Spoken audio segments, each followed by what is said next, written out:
እስኪ ያስቡት ከ1500 ዓመታት በፊት ኢንተርኔት የለም፣ ማተሚያ ማሽን የለም፣ ኮምፒውተር የለም። ነገር ግን በኢትዮጵያ ሰዎች መጽሐፍ ቅዱስን በራሳቸው ቋንቋ ለማንበብ እየሰሩ ነበረ። ታዲያ የመጀመሪያው የኢትዮጵያ መጽሐፍ ቅዱስ መቼ ተተረጎመ? ማንስ ተረጎመው? እና ለምንድን ነው ዛሬም ዓለምን የሚያስደንቀው? ቪዲዮውን እስከ መጨረሻ ይመልከቱ። ሰላም ጤና ይስጥልን የቻናላችን ቤተሰቦች፣ ዛሬ የምንነጋገረው ብዙ ሰዎች የማያውቁት ስለ አማርኛ መጽሐፍ ቅዱስ ትርጉም ነው። ታሪኩን ለመረዳት ወደ 4ኛው ክፍለ ዘመን እንመለሳለን። በዚያን ጊዜ የአክሱም መንግስት በዓለም ላይ ካሉ ታላላቅ ስልጣኔዎች አንዱ ነበረ። ንጉሥ ኢዛና ክርስትናን እንደ መንግስታዊ ሃይማኖት ከተቀበሉ በኋላ የክርስትና ትምህርት በፍጥነት ተስፋፋ። ነገር ግን ችግር ነበረ። ቅዱሳት መጻሕፍት በግሪክ እና በሌሎች የውጭ ቋንቋዎች ተጽፎ ነበረ። አብዛኛው ሕዝብ ግን እነዚህን ቋንቋዎች አያውቁም ነበር። ስለዚህ መጽሐፍ ቅዱስ ወደ ግዕዝ መተርጎም አስፈላጊ ሆነ። እርስዎ በማትረዱት ቋንቋ የተጻፈ መጽሐፍ ቅዱስ ቢሰጡት ምን ይሰማዎታል? ብዙ የታሪክ ምሁራን እንደሚያምኑት የመጀመሪያው የኢትዮጵያ መጽሐፍ ቅዱስ ትርጉም ከ5ኛ እስከ 7ኛው ክፍለ ዘመን መካከል ተከናውኗል። ትርጉሙ የተደረገው ወደ ግዕዝ ቋንቋ ነበረ። ግዕዝ በዚያን ጊዜ የአክሱም መንግስት ዋና የጽሕፈትና የመንግስት ቋንቋ ነበረ። ይህ ትርጉም በተለይም ከግሪከኛው ሴፕቲቹዋንት ትርጉም ወይም ደግሞ ከግሪኩ የሰባ ሊቃናት የተባለው የብሉይ ኪዳን ትርጉም ተጠቅሞ እንደተሰራ ይታመናል። ነገር ግን ተራው ሕዝብ የሚረዳው በየቀኑ የሚነጋገርበት የአማርኛ መጽሐፍ ቅዱስ እንዴት ሊፈጠር ቻለ? ታሪካችን የሚጀምረው በ1750ዎቹ አካባቢ በኢትዮጵያ ጎንደር ከተማ ነው። እውነተኛ ስማቸው አብርሃም የሚባሉትና በኋላ ግን በታሪክ አባ ሮሚ ተብለው የታወቁት ይህ ሊቅ በወጣትነታቸው ከፍተኛ የቤተ ክርስቲያን ትምህርትና የግዕዝ ቋንቋ እውቀትን ቀሰሙ። አባ ሮሚ ከብዙ ዓመታት ስደትና ጉዞ በኋላ በ1800ዎቹ መጀመሪያ አካባቢ ወደ ግብፅ ካይሮ ተመለሱ። በካይሮ የፈረንሳይ ቆንስላ የነበሩት ዣን ሉዊስ አስሊን ዲ ቸርቪል የተባለ ዲፕሎማት አባ ሮሚን አገኟቸው። አስሊን አውሮፓና አፍሪካን በባህልና በቋንቋ የሚያገናኝ ትልቅ ሥራ ለመስራት ይፈልግ ነበረ። ለዚህ ደግሞ በአውሮፓ በደንብ የሚታወቅን አንድ መጽሐፍ ወደ ዘመናዊ የኢትዮጵያ ብሔራዊ ቋንቋ ወደ አማርኛ መተርጎም እንዳለበት አመነ። መጽሐፉ መጽሐፍ ቅዱስ ነበረ። በአባ ሮሚ ውስጥ ደግሞ ለዚህ ሥራ የሚሆን ፍጹም ብቃትና ፍላጎት ያለው ሰው አገኘ። ሥራው ቀላል አልነበረም። ከ1808 እስከ 1818 ዓመተ ምህረት ለሙሉ 10 ዓመታት አባ ሮሚና ፈረንሳዊ አስሊን በየሳምንቱ ማክሰኞና ቅዳሜ የቤታቸውን በር ዘግተው ሌት ተቀን በትጋት ሰሩ።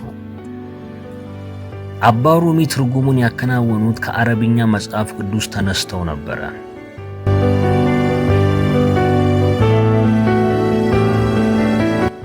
አስቸጋሪ ረቂቅ ቃላት ሲያጋጥማቸው ግን ከተለያዩ ምንጮች ማለትም ከግሪክ የሰባ ሊቃናት ወይም ደግሞ ሴፕቱጂያንት ትርጉም፣ ከጥንት የሶሪያ ፔሺታ ትርጉም እና ከዕብራይስጥ እጆች ጋር እያስተያዩ ያረጋግጡ ነበረ።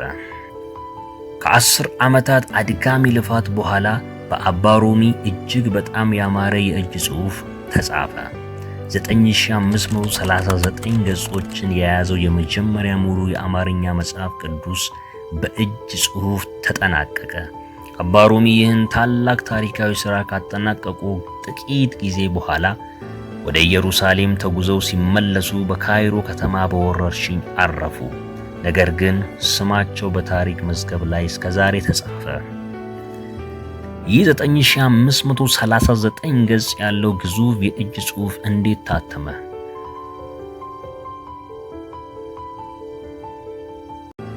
ፈረንሳዊ አስሊን ስራው ከተጠናቀቀ በኋላ በካይሮ ለነበረው ዊሊያም ጆውት ለተባለ የእንግሊዝ ሚስዮናዊ አሳየው። የብሪታንያና የውጭ አገር መጽሐፍ ቅዱስ ማህበር የሥራውን ታላቅነት በመረዳት በ1820 ዓመተ ምህረት የእጅ ጽሑፉን በ1250 ፓውንድ በወቅቱ በጣም ከፍተኛ ገንዘብ ነበረ ከአስሊን ገዛው።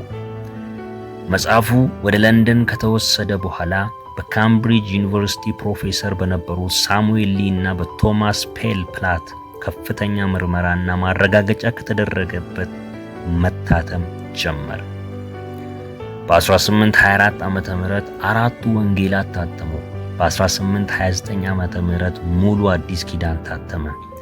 በመጨረሻም በ1840 ዓመተ ምህረት እንደ አውሮፓውያን አቆጣጠር የመጀመሪያው ሙሉ የአማርኛ መጽሐፍ ቅዱስ በለንደን ታትሞ ወጣ። ይህ የአባ ሮሚ ትርጉም ለሚቀጥሉት 100 ዓመታት ያህል በኢትዮጵያ ውስጥ ብቸኛውና መደበኛው የአማርኛ መጽሐፍ ቅዱስ ሆኖ አገልግሏል። ከጊዜ በኋላ በግርማዊ ቀዳማዊ ኃይለ ሥላሴ ዘመነ መንግስት በ1953 ዓመተ ምህረት አዲስ ትርጉም እስከተዘጋጀ ድረስ የአሁኑ ዘመናዊ አማርኛ መጽሐፍ ቅዱሳችንም ቢሆን የአባ ሮሚ የቃላት አጠቃቀምና ተጽዕኖ ከፍተኛ ደረጃ ይታይበታል። ፍጹም ግልጽና ቀጥተኛ ለመሆን ቀኖናዊው የብሉይ ኪዳን መጽሐፍ ቁጥር በትክክል 39 ብቻ ነው። እነዚህ 39ኙ መጽሐፍት በጥንታውያን ነቢያት በዕብራይስጥ ቋንቋ የተጻፉና ምንም አይነት ጥርጣሬ የሌለባቸው መደበኛ ቀኖናውያን መጽሐፍት ናቸው።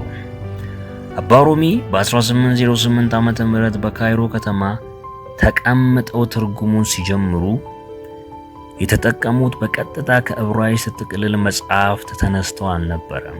እነዚህን ተጨማሪ 15 መጽሐፍትን ያገኟቸው በግብጽ ከተጠቀሙበትና ከግሪክ ሴፕቲጂያን ከተተረጎመው የአረብኛ መጽሐፍ ቅዱስና በሀገራቸው በጎንደር ከተማሩት የግዕዝ የብራና መጽሐፍ ትውፊት ነበር።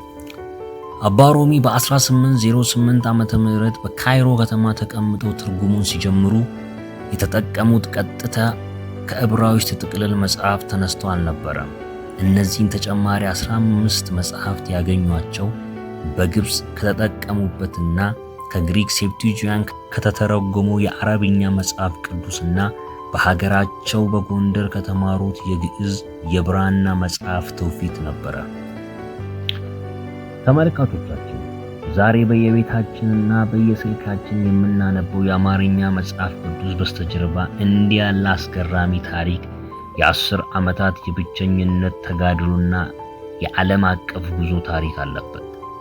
የዛሬው ቪዲዮአችን ይህን ይመስል ነበር። ታሪኩ አስገራሚ ሆኖ ካገኛችሁት ለሌሎች እንዲደርስ ላይክ እና ሼር ማድረጋችሁን አትርሱ። ቀጣይ ስለምን እንድንሰራላችሁ ትፈልጋላችሁ? በኮሜንት መስጫ ላይ ንገሩ። በተለይ ስለ መጽሐፍ ቅዱስ ቀኖናና ከ66ቱ የፕሮቴስታንት ከ81ዱ ኦርቶዶክስ እና የካቶሊክ 73 መጽሐፍቶች ውስጥ የትኛው ትክክል ወይም ደግሞ ቀኖናዊ መጽሐፍ ነው የሚለውን ቀጣይ እንዳቀርብላችሁ ከፈለጋችሁ ኮሜንት ስር ላይ ጻፉልኝ። ስለተከታተላችሁ እጅግ አድርገን እናመሰግናለን። መልካም ጊዜ